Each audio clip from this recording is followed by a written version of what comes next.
O ano? Nagulat kayo, no? Akala nyo kiki ako, no? Ngongo kaya ako. Yung naunang kandidata, dahil sa mukha mo, nauso ang salitang putang ina mo. Pinapatay na lahat ng adik sa Pilipinas. Kaya kay candidate number 5, putang ina ka, sumuko ka na.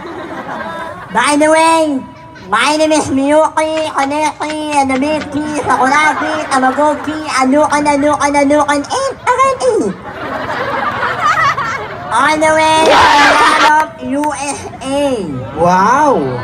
United Squatters Area. Hindi naman po ako napanood sa Miss Q&A ng It Showtime at sa Soccer Serena ng It Bulaga. Makapanood nyo naman po ako sa Channel 23, Animal Planet. Kamay-kamay po ninyong palakpakan at sayawan.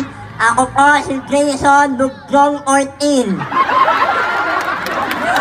Ako po ang sekretary ng barangay nyo. Kaya sa lahat ng mga kagawan at kapitan dito, huwag kayong palautos, baka paluktukin ko ulo nyo.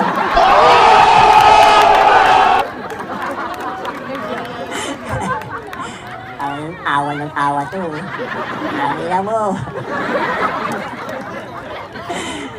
Sabay-sabay po ninyong palakpakan at siyawan ang baklang ng kauso ng pastas na swimsuit sa buong Pilipinas. Ang babaeng magmula sa langit, bumagsak sa lupa. Nauna muka, kaya may biyak sa bunganga.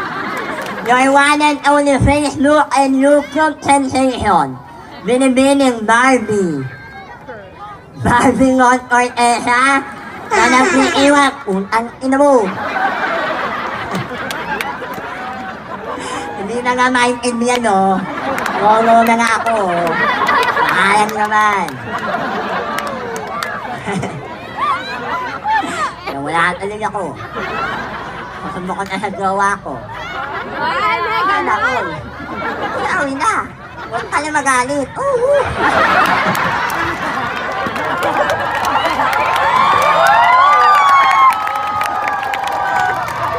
Sabay-sabay po niyo kaya kakanikiwan, binibining dami ng Cortesa na nag-iiwan sa inyo ng isang katotohanang kataga na dito sa mundo, marami pong mga mata ang mapanlait at mapanukso.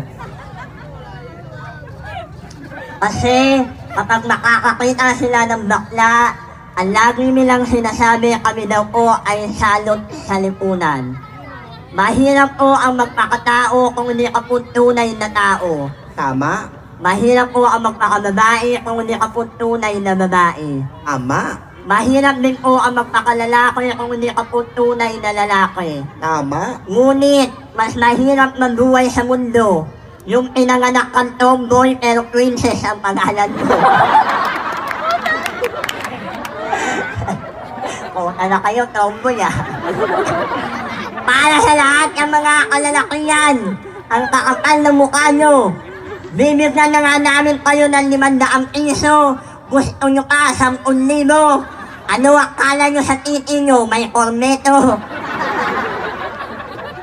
At sabi ni candidate number 5, gumamit kayo ng feminine wash na Joy. Huwag kayong maniniwala. Alam nyo kung anong gagamitin nyo? Gumamit kayo ng Red Horse. Malakas ang tama pero hindi wasak. Maraming salamat po.